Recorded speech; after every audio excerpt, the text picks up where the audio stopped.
Blog Talk Radio. This is the Light of Truth radio broadcast with Michael Boldea.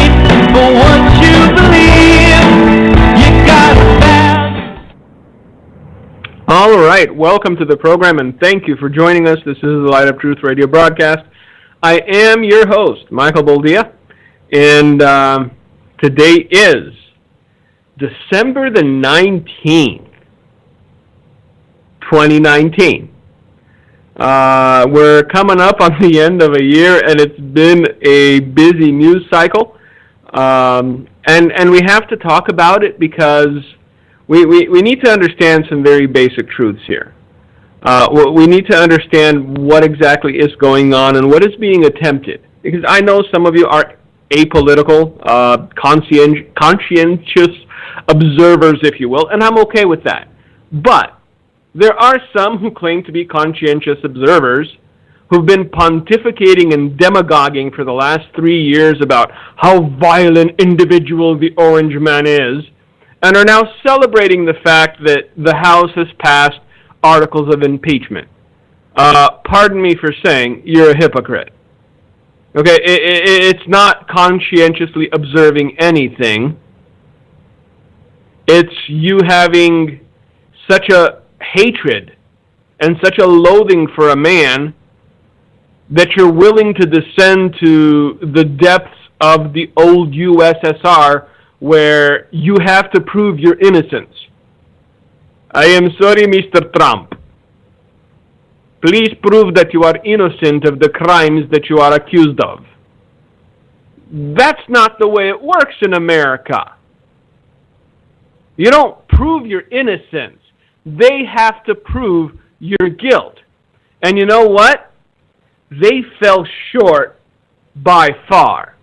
There is absolutely nothing that came out over the last, 3 years, because apparently Nancy Pelosi said, we've been working on impeachment for 2.5, 3 years now. She was quoted as saying that. The moment, the instant Donald Trump got elected president, this was a foregone conclusion. My only question was whether or not there were enough Democrat Congress people that were willing to jump over the cliff along with Adam Schiff and Al Green and Jerry Nadler and Nancy Pelosi. Nancy knows what's going on. She knows this will eviscerate the Democrat Party come 2020. But she'll have power till then. It's coming up quick, but better to have a little power still than have no power beginning tomorrow. So she went along with this because she was pressured into it. She was a smart enough political cat to understand that it was going to end very badly for them. You can't do what they've done and not suffer the consequences of a very angry electorate. You can't do what they've done and not have basically a sweep by Republicans and Donald Trump in 2020 baked into the cake. Because this was not just partisan, it was highly partisan. You had 2 Democrat congresspeople defect and vote no. One of them voted no on one of the articles of impeachment. And who was it? Tulsi Gabbard abstained from voting.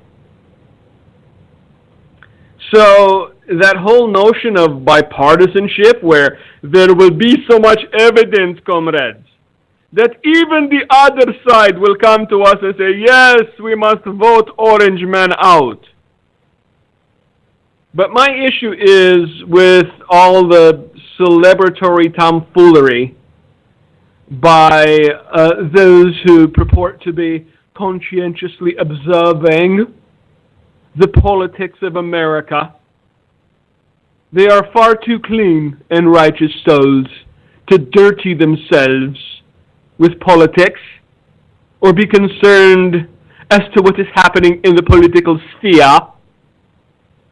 But for some reason, unexplained thus far, they're dancing and whooping and hollering, "Yay, they impeached him." Well, first of all, no, they didn't impeach them.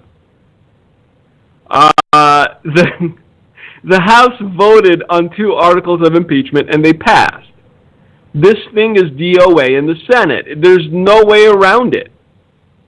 Because if somehow, the dirty, rotten scoundrels of the swamp manage to get the majority they need in order to vote Trump out of office in the Senate, you would undeniably, instantly, overnight have a revolution in America. Because there would be, 63 million disenfranchised people who voted for this administration, who voted for this president, who see that this is the railroad job that it is. It's undeniable at this point. If you have any sort of ethics, if you have any sort of conscience, if you have any sort of integrity, you will look at the body of so-called evidence that they've amassed, and you will conclude that it's all hearsay. There is no impeachable crime here. And it's not for lack of looking, and it's not for lack of trying to find one, and it's not for lack of stretching the truth, and it's not for lack of holding back exculpatory evidence that would have made this clown show a lot shorter. So, yes, to all the pontificators, to all the brothers and sisters out there who have taken to demagoguing as a side gig,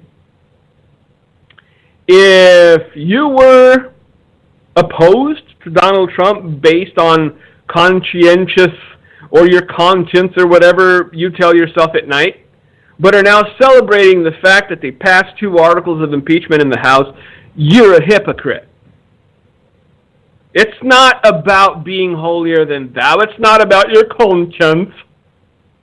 You just hate the man. Say it. You just hate the man. And you know what? If you have that much hate in your heart, where you will look at someone who is demonstrably innocent and say, away with him, he deserves it nonetheless, then I'm going to need a flashlight to find Jesus in you, kid. That's just the way it works. I'm not going to sugarcoat this because I'm sick and tired of it. I'm getting so many messages, how can you vote for such a foul soul? Okay, let me break this down for the last time. Perhaps not the last time, because you know what? I don't care. Nobody's paying me to do this program. I don't have any sponsors. I'm here on a Thursday morning where it's cold as the Antarctic in Wisconsin, talking to you because I like interacting with you. I like the camaraderie. I like the fellowship. But because I have no sponsors, because I don't get paid to do this, because I don't ask you for gifts, donations, PayPal, or what's the other one? So many ways to fleece people nowadays. Patreon, that's the one. Because I've never asked you for anything, financially speaking, other than prayer. I can tell you the truth. Even though some of you might turn it off and never listen to me again, so be it. You still would have learned the truth. The elections in 2016, just like the elections in 2020, are not about voting for an angel or voting for a devil. The elections were and will be, in the forthcoming elections, about voting for a flawed human being who has good intentions, who defends the sanctity of life, who's done okay as far as, righting the ship of the economy and everything else. Flawed! I'm not saying he's an angel. I'm not saying he's perfect. But if you look at the alternative, I'm sorry, I don't know how you justify it being a believer. Again, I know, are you a one-issue voter? Yes, when it comes to life, kind of am. So you're not voting between an angel and a devil, you're voting between a flawed human being and a devil. Because anyone that praises Planned Parenthood, anyone that praises the idea of post-birth abortion, anyone that praises the idea of churches being shut down because they're offensive to the transgender community and the homosexual community at large, yes, is a devil.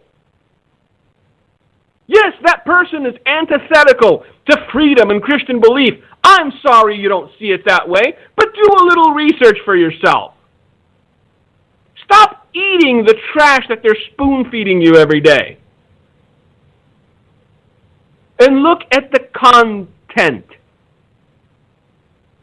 Look at what has been accomplished. Look at what has been done. Look at the policies that have been put in place.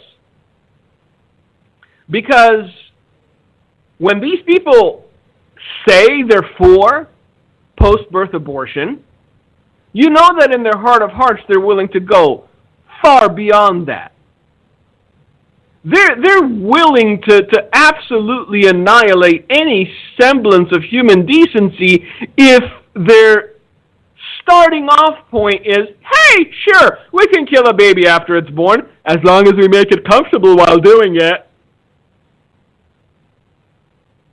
So, I don't want to get political because this is not about politics, but man, if we don't get off the sidelines, if we don't acknowledge the fact that we have a dog in this fight, if we don't stand and say, all right, this is column A and this is column B. I'm not voting for perfect because only Jesus was and he's not on the ticket. So, the next best thing for me to do is vote for the person who's less likely to throw me or my kids in prison for believing in Jesus. Is to vote for the person who is less likely to ban the Bible because it offends people with mental illnesses that think they're men when they're women or think they're women when they're men. The next best thing for me to do is vote for the person who is less likely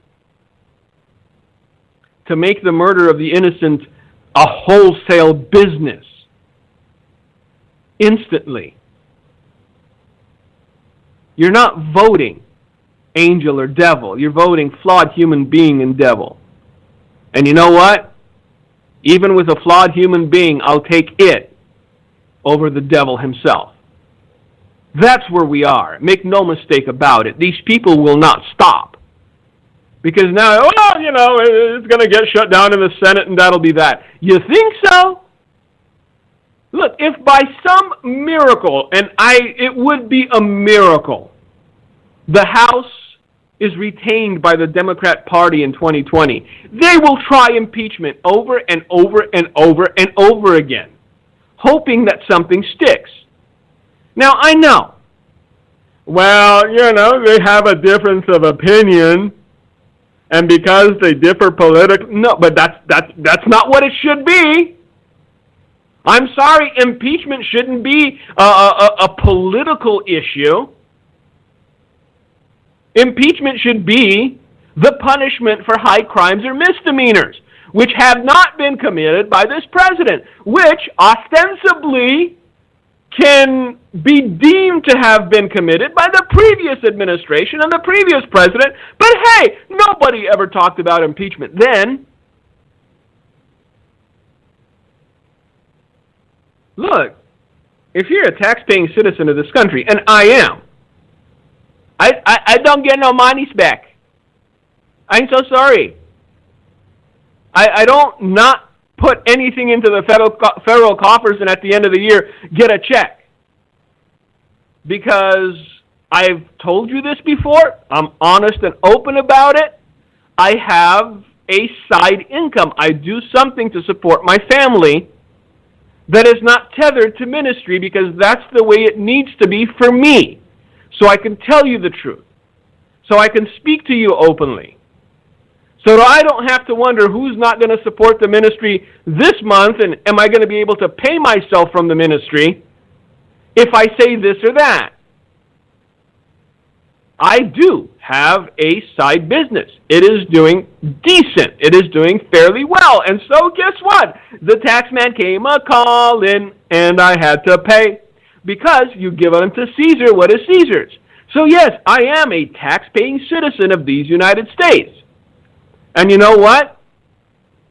I did not send my representative to Congress to try and impeach a president who's presiding over a booming economy, who has made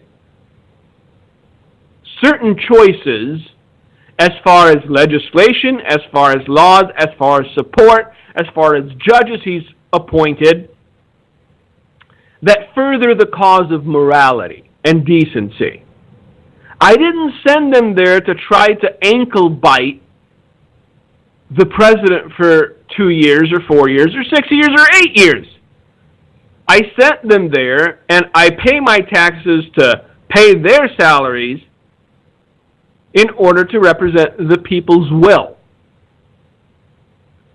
So this is going to be very ugly for the Democrat Party come 2020. I ran across, let's see, it's the New York Post. Their front cover this morning says as follows. It has a picture of Nancy Pelosi because she was dressed in black. You know, it's a somber occasion, even though they had party poppers and champagne after the impeachment vote. Even though everybody was taking selfies and high-fiving, not realizing what they'd just done to their own party and themselves. But yesterday, Nancy was dressed in black. And the front page of the New Yorker says as follows: President Trump impeached. Swamp Mistress Pelosi dresses in black for historic vote. And in big, bold letters, it's your funeral. I'm going to get into this a little bit because it was written by Michael Goodwin, and he makes some very interesting points that I've already made to you. Look, a lot of the freshman Democrats in the House were told in no uncertain terms that if they didn't vote for the impeachment, they were going to get primaried by their own party come 2020. So it was either, death by hanging or death by cyanide pill, basically. Those were their two choices. Do I kill my political career voting for impeachment, or do I kill my political career voting against it and getting primaried by my own party? Now, there was one gentleman that was so distraught and disgusted by the idea of impeaching a president on absolutely no evidence and along partisan lines that he switched parties. So the Republicans gained a congressional seat already, and not an individual has voted in the 2020 election. So it's going to be brutal, and this is what I think has the potential, has the possibility to make these people snap. Because right now they're celebrating, not realizing Trump's still going to be president. Nobody's kicking the man out of office, because if that happens, then it's all bets off, kids. But see, when you are a low-information individual who spends more time primping in front of a mirror because you got a party to get to than understanding the geopolitical issues of your nation, headlines matter to you. So they don't understand that when they say the House passed 2 articles of impeachment, it doesn't mean Trump got impeached. It means it moved past the House, and now it's going to go into the Senate, where the Republicans have a majority, where they will actually need some sort of evidence in order to remove a duly elected president from office. I'm just waiting for the next few days when some of these mental midgets start going on about, why isn't he out yet? Why isn't a moving truck in front of the White House and kicking Trump out? He's been impeached. Because that's, dare I say, the IQ level of a good portion of the base of the Democrat Party. To them, feelings matter more than facts. To them, how they feel about something matters more than whether it's true or not. And Trump committed the unpardonable sin to them. He made fun of Greta Thunberg. You know what? I would too. I have. That kid needs to go home, go back to school, and stop being used as a pawn to encourage other young people to speak up for the planet and speak up for the environment. That little kid, that little girl's talking about putting politicians against walls. So don't you tell me she's off limits. When you're talking about, in order to save the planet, we're going to have to kill a few million people, then I'm sorry, you're not off limits anymore. Your mouth said something stupid. You need to be called on it.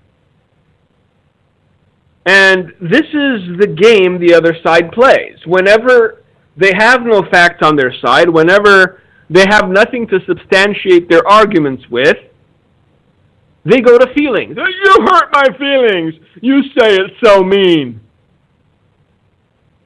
Just, you know what? If words hurt you to that extent, maybe you shouldn't be in office. If words hurt you to that extent, maybe you shouldn't be a public figure. If words hurt you to that extent, I'm highly skeptical that you can be a functioning member of society. Next week, you will find me in the fetal position sucking my thumb. And these people are supposed to graduate college in a couple years, get jobs, and be productive members of society. Really? What, they're going to snap the first time their boss tells them to do something and they don't want to do it? They're going to snap the first time somebody criticizes their work ethic or criticizes the way they did something? Just going to, fetal position, thumb in mouth. How many times will that happen before, hey, we're going to have to let you go because you're insane? Again, I'm trying to keep balanced here, because when I'm talking about the future, look, it's going to get uglier no matter what. But one way it's going to get uglier a lot faster. The other way, we might yet have a few years to do work, to be about the Father's business. But I don't subscribe to the idea that as believers we're supposed to be disengaged from what's going on in our own nation. If it were supposed to be so, then Jesus would have said, hey, if Caesar comes to collect, ignore it. It says, give unto Caesar what is Caesar's. It means participate in the culture around you, because that's the only way you're going to affect it. Participate in the decision-making process of who will rule over you. Participate in the decision-making progress of whom is given power from among you. Because the way some of these Congress people are talking and the way some of them are acting, they shouldn't be anywhere near power ever. Could you imagine if the Democrat Party held the Senate majority as well as the House majority? Can you imagine what a circus that would be? This guy would have been impeached the first week in office. You've had Congress people say he should be impeached because he tweeted that it's not nice not to stand for the flag. This is the political discourse we've come to. And the reason this has been allowed to fester for so long, the reason this has been allowed to go on for so long, is because the media, by and large, is in the bag for the Democrat Party. It's undeniable. I'm sorry if you don't believe it. Open your eyes and look around. No matter what these people do, the media covers for them. They're beside themselves. They cannot understand how even though the big orange man is being impeached, his poll numbers are still high. They can't understand how even though Nancy Pelosi and Adam Schiff and Jerry Nadler said Trump did naughty things and he deserves to go to prison forever, his popularity is spiking. Because the one glaring mistake that they've made is that they've underestimated the average citizen's ability to sniff out baloney. They've underestimated the average citizen's ability to have that innate, inborn barometer of right and wrong. Because like I said at the beginning, unless you're one of these demagoguing pontificators who, the man can do nothing right in your eyes, you've got to admit this isn't fair by a long shot. There was no due process in this thing. There were no witnesses allowed by the other side. You had man-hating, God-hating, democracy-hating, capitalism-hating professors spew on and on about how he deserves to go because he's ruining everything. These are, by the way, the same people who thought that Barack Hussein Obama was the best president of their lifetime. So, the average citizen sees through it.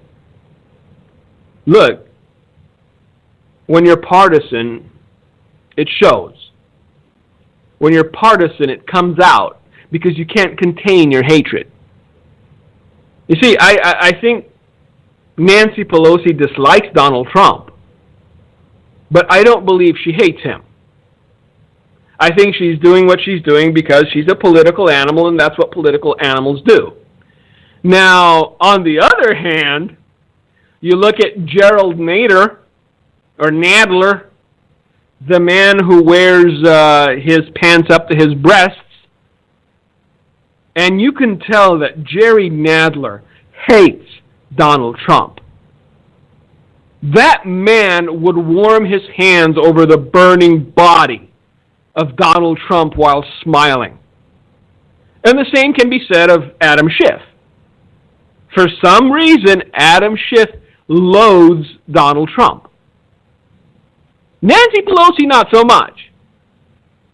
But again, it's not about whether you like somebody or not. It's not about whether you think his tweets are mean or not. It's about whether they've committed an impeachable offense. It's about whether they've committed a crime that can be defined as a high crime or a misdemeanor. And he hasn't. I'm sorry. No rational human being can look at this circus and say, yup, they have proven their case. The man needs to go, and he needs to go now. Anyway, I was going to get into Donald Trump's letter to Nancy Pelosi. It was written last week, December 17th. And this was before the impeachment vote. And look, it's a good letter. It highlights the fact that there's one party that's still concerned about the people of this country. And there's another party that is solely concerned about power and how much power they can leech away from the people of this country. If we have time, we're going to get into a little bit of it. It's a 6-page letter. So it's not as though anything was held back, if you will. And look, when you hear only one side of an issue, when you hear only one side of an argument, you may tend to lean towards that side. But when you hear both sides, and when you begin to realize that there's more to this than just, he did it, can anyone prove it? No, but he did it. Well, I'm not going to take your word for it, because every person in question, every person in this situation contradicts you. The president of the Ukraine said there was no pressure, there was no quid pro quo. In his frank manner, Donald Trump said, hey, I hear there's corruption in your neck of the woods. Can you look into this, please? Now, the fact that Joe Biden got caught up in the corruption, or his son Hunter, that doesn't make Trump wrong for asking about the corruption. Hunter Biden shouldn't have been corrupt. He shouldn't have used his daddy's name as leverage to get $80,000 a month as salary. And I don't think this whole thing has been exposed yet, because there are rumors from some of my sources in Romania that Hunter Biden went and took a trip to Romania too. And there were certain companies that were courting him there as well. Because, see, we know how to work this sort of thing in Eastern Europe. It's always been done this way. Politics and politicking, business and politics go hand in hand. And the only question is, are you backing the right horse? Because if you give money to one guy and your guy happens to lose, the other guy's going to cut you off at the knees. But if you give money to the guy that wins, then every government contract is yours. And even though the pencils that you're supposed to be providing for the school systems may cost you a penny, you were granted a contract where you were getting $17 per pencil. That's the way the grift works. This is why, after allocating some $350-odd million to a publishing company to print the Common Core student books for public schools, Barack Obama got a publishing contract by the self-same company for $65 million. You know how it works, man. You wash my hands, I wash your hands, we wash each other's hands. Everybody is clean. The only problem was that Joe Biden, being a frail mind and a bit aged, came back to the United States and boasted about getting a prosecutor fired that was looking into his son's connections with this company, Burisma, in the Ukraine, because it was getting a little hot. And that's why they were paying Hunter Biden, by the way. I guarantee you, at some point, somebody from Burisma picked up a phone and called Hunter Biden. And they said, hello, is this Mr. Biden? Is the Hunter Biden? Yes. Okay, we must talk a little bit, please. Yes. Please put down the crack pipe, yes. Okay. We pay you lots of monies for doing nothing but, we need your help right now. What's going on? Well, there is this prosecutor that is bothering us. He say he criminal charges. He say he put us in prison. Okay, please call your father. Please, can you please call your father and see what he can do about this? Thank you, Mr. Biden. You are an asset to the Burisma Corporation. Thank you for doing everything you are to grow the Burisma brand. Now you may return to your crack pipe. And Hunter Biden picks up the phone and calls Dad. Hey, Dad! I need a favor. There's a prosecutor, and he needs to go. And so Joe picks up a phone and calls the Ukrainian government. And he says, I need you to get rid of this guy. He's bugging some people I know. And at first, the Ukrainian government was reticent. Because even in a corrupt cesspool like the Ukrainian government, you can't make it too obvious, or the peasants will rebel. You can't make your corruption so obvious that it flies in the face of logic and reason. And so, the Ukrainians pushed back a little bit. They go, Mr. Joe, we know you are the vice president to the Hussein. We respect you very much, but we cannot do this. It's very public investigation. It's very corruption. We must do something, okay? We work it out. No. If you don't fire the guy, you don't get the $1 billion. Period. You got 6 hours. And to quote former Vice President Joe Biden, and by golly, you know what? He was fired. The end.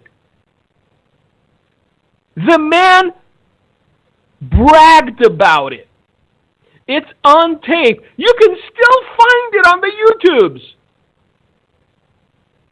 He bragged about getting a prosecutor fired and threatening to withhold $1 billion in aid if he wasn't fired. The self-same prosecutor that was looking into the corruption of Burisma and the connections that Burisma had to one Hunter Biden, former crack addict.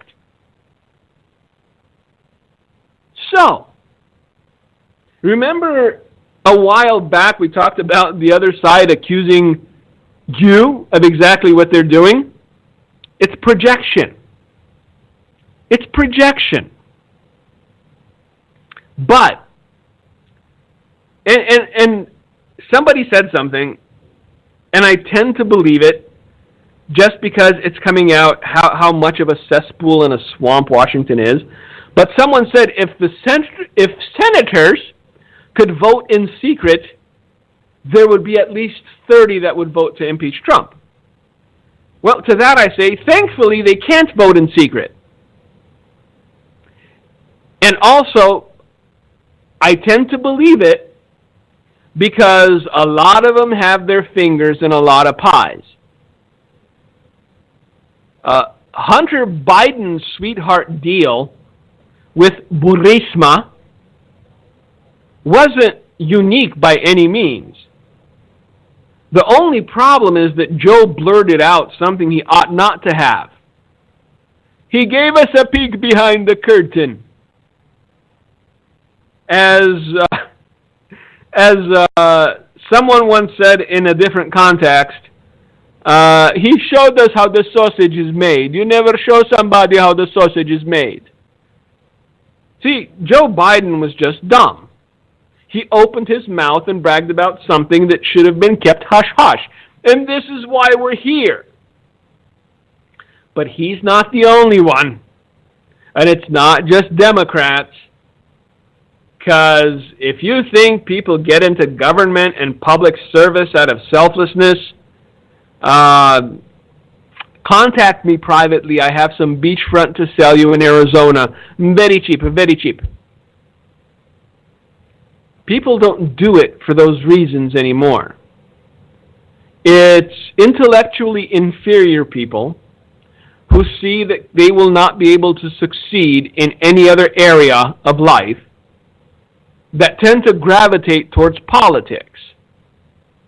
And even though they might be intellectually inferior, if they find a handful of people that are dumber than them, they'll keep them in the gravy for the next 30, 40 years with a nice government pension to boot, health care plan, mansion, oh my. See, it's very rare that we see a George Washington or an Abraham Lincoln or even a Ronald Reagan. And we've been telling ourselves that we're never going to see such individuals again. That when someone of a similar cut, a similar ilk, a similar mindset came on the scene, we rejected him wholesale. Look, again, I have to say it because it has to be said. If you think Hillary Clinton would have done a better job, if you think Hillary Clinton would have protected the sanctity of life more, if you think Hillary Clinton would have discussed the persecution of Christians in China and the Middle East more thoroughly than this administration, then allow me to disagree. I'll just be nice. See, I can be nice. Now, let's get into this article. We're not going to get into the letter, even though it's a good letter. I don't want to just buzz through it because there's a lot of content there. It's meaty. Because even though the man was on the eve of being impeached, his concern was about how it would harm the country, how it would be detrimental to the people, how nothing is getting done in Congress because of this nonsense. But yeah, the article by Michael Goodwin is I think more relevant since the impeachment vote went through. And he said, there are two things you should never watch being made. Government budgets, and now we can add impeachment to the list of stomach-turning sites to avoid. The arcane rules, phony cordiality, and debates over the second sentence in paragraph G of point 6 were bad enough. But the nausea meter hit the roof when Nancy Pelosi took the microphone. Wearing a funeral black dress, she stood next to a cardboard American flag and recited the Pledge of Allegiance. Now, this is the same Nancy Pelosi who has been quoted as saying, "We should let them all in. Even MS-13 members who cut off girls' heads and wear them as trinkets. They have a spark of divinity. How dare you call them an animal?" So this is the party that wants open borders. This is the party that wants to do away with the idea of a sovereign nation. And the height of hypocrisy itself, Nancy stood next to a cardboard American flag and recited the Pledge of Allegiance. I'm surprised she didn't bring a Bible along to put one hand on the Bible, too. Again, you can't shame these people. These people have no shame. These people don't care. They will say one thing today, another tomorrow, and another the day after, perfectly contradicting themselves each time, and not bat an eye. I would have counted her more honest if she had pledged her allegiance to a Democratic donkey. As the leader of a party that has marinated its mind in unadulterated hatred of President Trump, Pelosi bears unique responsibility for this calamity. She could have stopped it. Agreed. Indeed, for months she did. Soon after Democrats took the House in last year's midterms, the asinine calls for impeachment that began immediately following Donald Trump's 2016 election reached a level she could not ignore.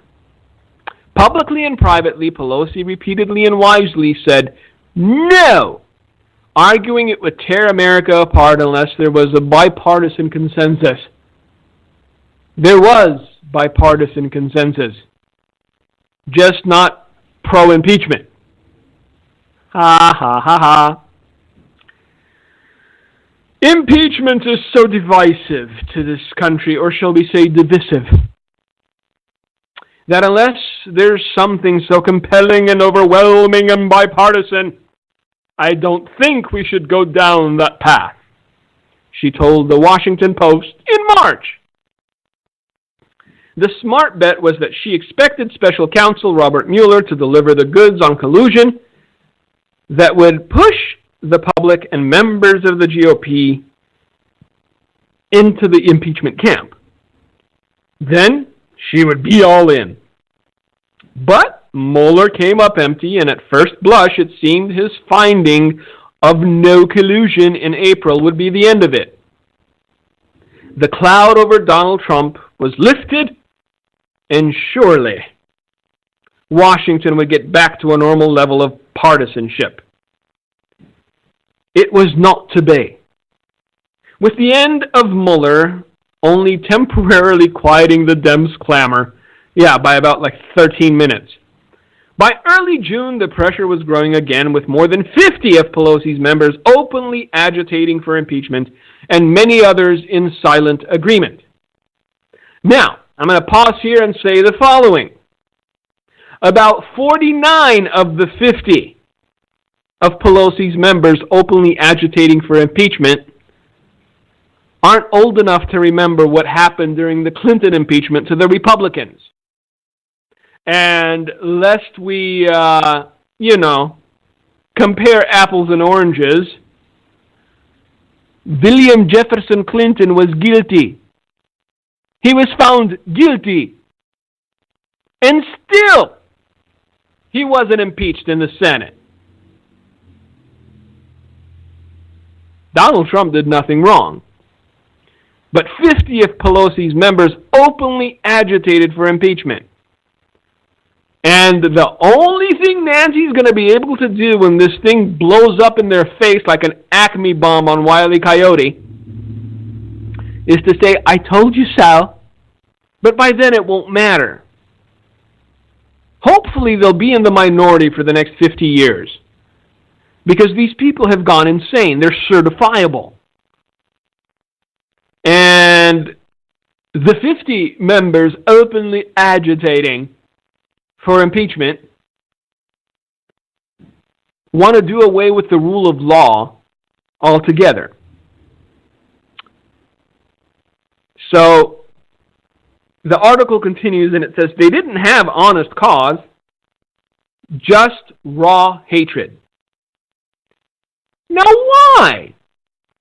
Because if you hear some of the pontificators on our side, they will tell you that Trump's not really conservative, and he's not really Republican, and he's not really doing anything for Christians, and he's not doing anything against abortion. Then they should love him. They should love him.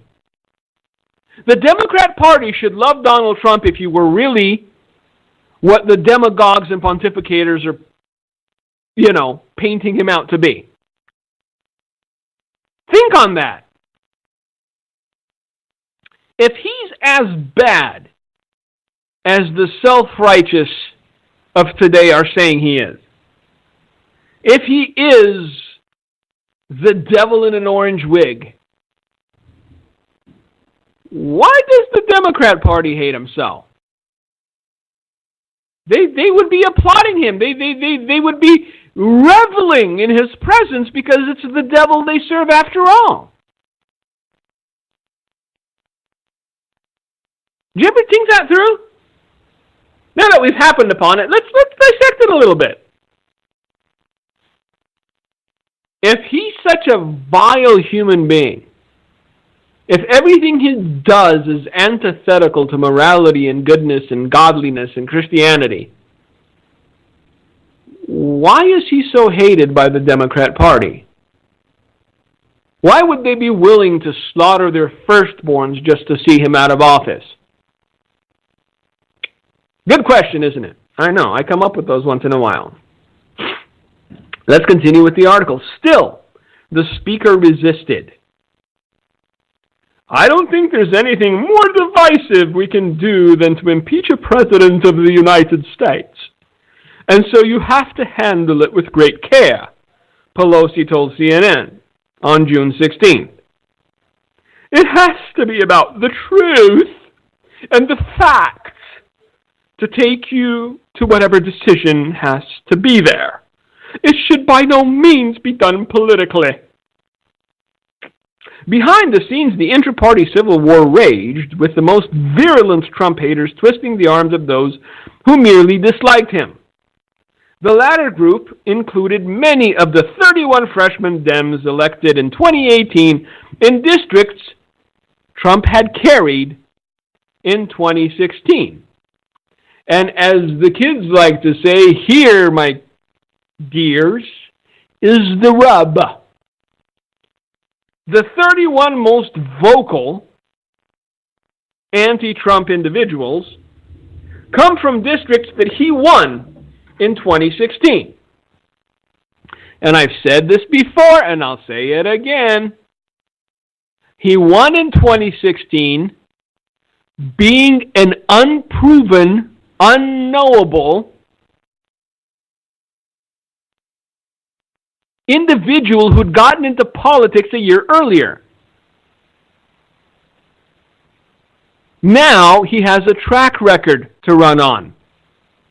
Now he has the lowest unemployment in history to run on. Now he has the highest stock market ever to run on. Now he has his promise kept regarding Planned Parenthood to run on.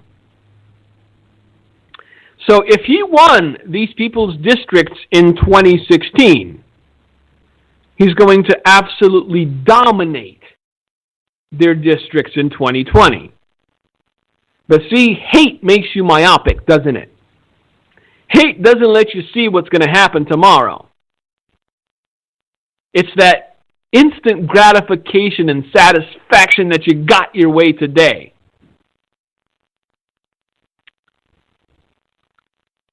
It is worth noting there is more than a little irony in their victory, which took place during the height of the Russia scare. Dems, with the help of a biased media, pointed repeatedly to anonymous leaks suggesting Mueller would reveal Trump to be a traitor, making it the greatest scandal in national history. So what he's saying, and I believe it to be true, is that 2016 went the way of the Democrats, at least in the House, because there was this dark cloud of, what if Mueller does find treason and there's a Republican House and a Republican Senate and they won't do anything about it? That cloud is no longer hanging over this administration. As the article says, it all turned out to be a bogus narrative. As Attorney General Bill Barr calls it, but the Trump traitor narrative was very helpful to Dem candidates at the time. The midterms might have turned out differently had Mueller finished earlier or never been appointed. Agreed. Now, the question that needs to be asked, and it hasn't been asked, and I hope someone asks it, is when did Mr. Mueller conclude that there was no collusion? That there was no obstruction? Because if he concluded it, a year, 6 months before the 2018 election, and knowing the outcome of it, they sat on it for another 6 months or a year just to get through the 2018 elections, then would that not, by definition, be trying to meddle in the elections of these United States? Just a question. But yes, it's Donald Trump that tried to meddle because he asked the Ukrainian president, could you look into the corruption in your country, please? Joe Biden isn't the Democrat contender. At this point, he's not even the front runner. I think if Joe Biden makes any more gaffes, they're just going to take him to a retirement home. Or, you know, what they say about horses with bad legs. We took him out and retired him. Because right now, Joe Biden's a liability to the Democrat Party. You don't know what's going to come out of his mouth. He may say something really stupid or, you know, incriminate himself for quid pro quoing the Ukrainians. So they're not hedging all their bets on Joe. The only problem they have is that there's nobody else. Butt gig? Really? Look, Alfred E. Newman, as Donald Trump likes to call him, and that was just brilliant branding, doesn't have a shot. The only thing you have to do for, I don't know, 60% of this country is just run an ad showing Mr. Butt Gig mouth-kissing the other Mr. Butt Gig and saying, do you want this to be representative of you for 4 years? Most people, decent people with families and whatnot, probably not. Because although they make a lot of noise, what we need to remember is that they're only 2% of the population. So, with that, I thank you all for joining us. I hope this wasn't too political, but it had to be said. May God bless you. May God keep you. Keep us in your prayers. And right now, as always, Gino, if you've got anything to say, the floor is yours. Well, I love what McConnell said, you know. The people rushing to impeach Trump now want to sit on these articles and play a game with them. And, it's just crazy. And I agree with Mike. I agree with everything he said today. It's been a witch hunt from day one against Trump. Not only the cry to impeach him right after the 2016 election, but really, look, in 3 years, he hasn't had a break from attacks from him through the Democratic Party. And I just ask you all to pray for him and his family and, pray for God to continue to surround him with protection. We The Light of Truth with Michael Boldea. If you would like to order a copy of today's broadcast, please visit our website at handofhelp.com. If you have questions about our ministry, you can email us at handofhelpoffice@aol.com.